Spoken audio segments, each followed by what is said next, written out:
बाबा साहब अम्बेडकर विदेश में शिक्षा ग्रहण करते थे। रमा घर में रह करके बच्चों का पालन पोषण करती थी। तो एक बार का जिक्र, बाबा साहब विदेश से लौट करके इंडिया भारत वापस आ रहे थे। तो रमा को पता लग गया था पहले से मेरे पति आ रहे हैं। तो भारत में आते ही उनके लिए एक बड़ा मंच बनाया गया। उस मंच पर बाबा साहब का सम्मान होना था। तो उनकी पत्नी सोच रही है आज मेरे पति आ रहे हैं तो घर के सारे काम जल्दी से निपटा लूं, खत्म कर लूं। आज मैं भी अपने पति को देखने जाऊंगी, अपनी आंखों से उनका सम्मान देखूंगी।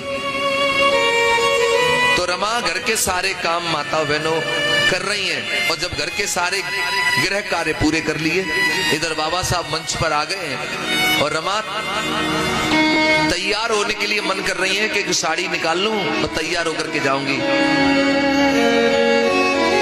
तो रमा ने जैसे बक्सा खोला, साड़ी निकाली और ऐसे करके जब साड़ी खोली तो साड़ी में जगह जगह छेद हो रहे थे।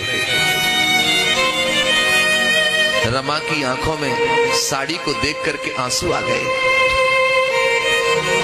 रमा सोचने लगी मेरे पति का मंच पे सम्मान होगा और ये फटी हुई साड़ी में पहन के जाऊंगी तो मेरे पति की बेइज्जती ना होगी।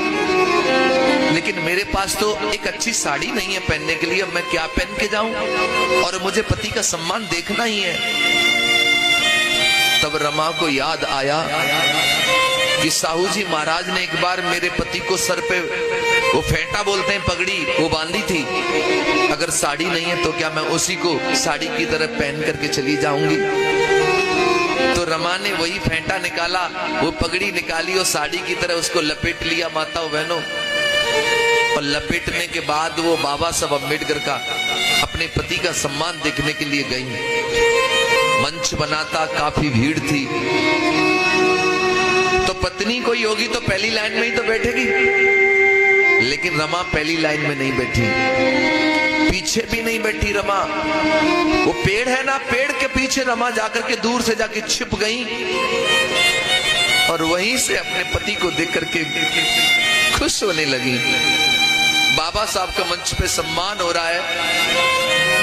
बाबा साहब जब मंच पे अपना भाषण दे रहे हैं तो बाबा साहब की आंखों ने अपनी पत्नी रमा को देख लिया।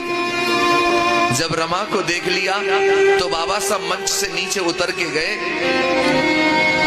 जाकर के पास में पहुंचे तो देखा ऊपर से नीचे रमा के तन पे तो एक साड़ी नहीं है। रमा वो पगड़ी को, कपड़े को लपेट करके आई है। बाबा साहब ने अपनी पत्नी के हाथ अपने हाथों में ले लिए, कहने लगी बाबा साहब रमा मुझे माफ कर देना, मैं तुम्हारा बड़ा अभागा पति हूं जो तुम्हें एक अच्छी सी साड़ी नहीं पहना पाया।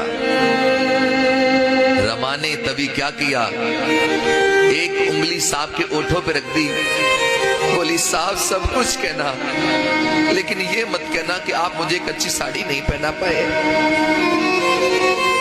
रमा कहने लगी साहब अगर आज मैं आपसे कुछ मांगू तो क्या मुझे दोगे?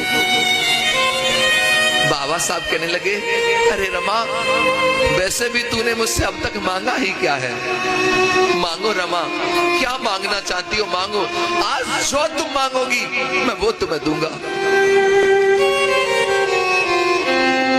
बाबा साहब सोच रहे थे रमा कोई गहना मांगेगी, अच्छी साड़ी मांगेगी, ऐसा कुछ मांगेगी।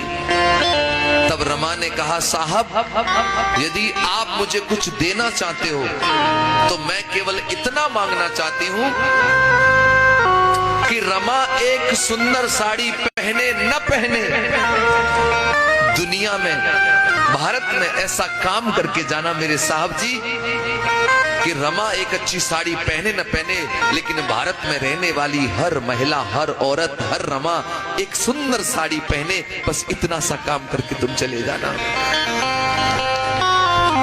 बाबा साहब कहने लगे अरे पगली क्या मांग लिया तूने?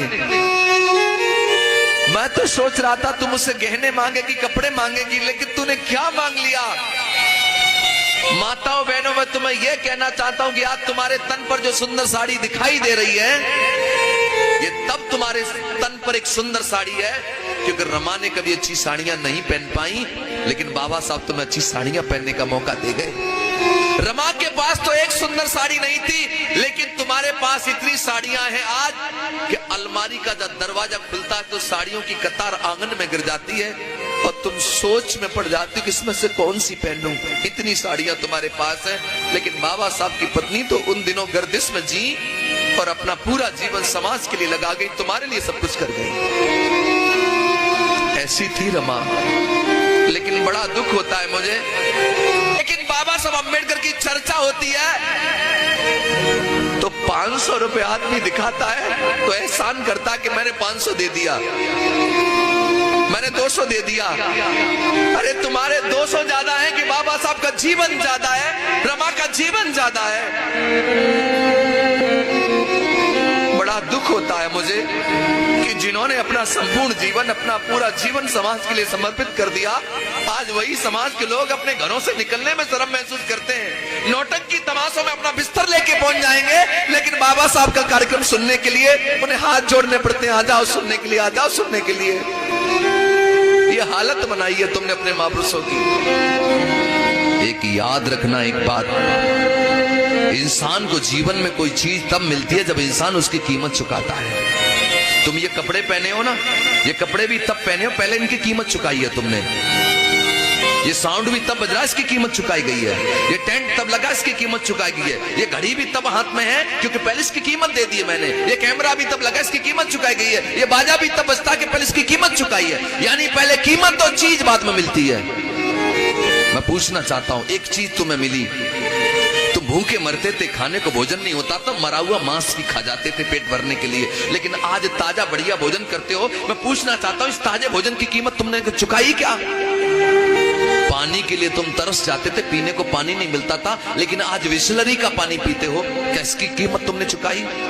मान सम्मान तुम्हारी जिंदगी में नहीं था, कमर में झाड़ू, गले में हांडी होती थी, लेकिन आज गले में मालाएं पड़ती है, सम्मान होता है, क्या इसकी कीमत तुमने चुकाई? मैं पूछना चाहता हूं, आप लोगों को गाड़ियों में बैठने का कोई अधिकार नहीं था? बाबा साहब जब एक बार अपने गोरे गांव जा रहे थे तो रात हो गई थी, बैलगाड़ी वाले ने बिठा लिया, सूट बूट देख करके रास्ते में जात पूछ ली, कौन जाति के हो? बाबा साहब ने कहा बाहर जाति का हूं। रास्ते में गाड़ी रोक करके बाबा साहब का सामान नीचे फेंक दिया, उतर नीचे। मैंने तो कोट पैंट में समझ लिया था कि साथ अच्छे घर का होगा, तू तो नीच जाति का है। बाबा साहब ने कहा अंधेरा हो गया, मैं कहां जाऊंगा, मुझे ले चलो। तो बैलगाड़ी वाले ने कहा कि नवाबों की तरह बैठूंगा मैं, गाड़ी तू हांकेगा, डबल किराया लूंगा। बैलगाड़ी से भी उतार दिया था, लेकिन आज तुम ट्रेन तो छोड़ो, हवाई जहाज की भी यात्रा कर सकते हो। क्या तुम्हें कोई धक्के मारता है? तो मुझे बताओ, इन हवाई जहाज में भी यात्रा करने का अधिकार तुम्हें किसने दिया? इसकी कीमत तुमने चुकाई क्या? ये मान सम्मान धन दौलत शानो शौकत जो तुम्हारे जीवन में आज भरा पड़ा है, इसके लिए तुमने कौन सा बलिदान दिया बताओ? अगर इसकी कीमत किसी ने चुकाई है, कोई खून के आंसू रोया है, तो केवल माता रमाबाई और बाबा साहब अम्बेडकर जी हैं, जिनकी वजह से आज तुम्हारे जीवन में सब कुछ आ गया है। मैं माता रमाबाई का त्याग दर्शन आपको बताने के लिए जा रहा हूं और एक निवेदन करूंगा जो अभी किया था। बीच में बात नहीं करेंगे, ताली नहीं बजाएंगे, उठेंगे नहीं।